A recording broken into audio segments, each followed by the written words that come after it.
சங்கீதம் 138. உம்மை என் முழு இருதயத்தோடும் துதிப்பேன். தேவர்களுக்கு முன்பாக உம்மை கீர்த்தனம் பண்ணுவேன். உமது பரிசுத்த ஆலயத்திற்கு நேராக நான் பணிந்து உமது கிருபை நிமித்தமும் உமது உண்மை நிமித்தமும் உமது நாமத்தை துதிப்பேன். உமது சகல பிரஸ்தாபத்தை பார்க்கிலும் உமது வார்த்தையை நீர் மகிமைப்படுத்தி இருக்கிறீர்.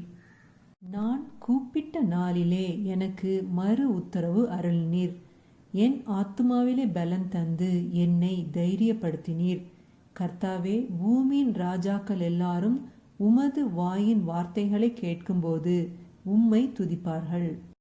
கர்த்தரின் மகிமை பெரிதாயிருப்பதினால் அவர்கள் கர்த்தரின் வழிகளை பாடுவார்கள். கர்த்தர் உயர்ந்தவராயிருந்தும் தாழ்மையுள்ளவனை நோக்கி பார்க்கிறார். மேட்டிமையானவனையோ தூரத்திலிருந்து அறிகிறார். நான் துன்பத்தின் நடுவில் நடந்தாலும் நீர் என்னை உயிர்ப்பிப்பீர். என் சத்துருக்களின் கோபத்துக்கு விரோதமாக உமது கையை நீட்டுவீர்.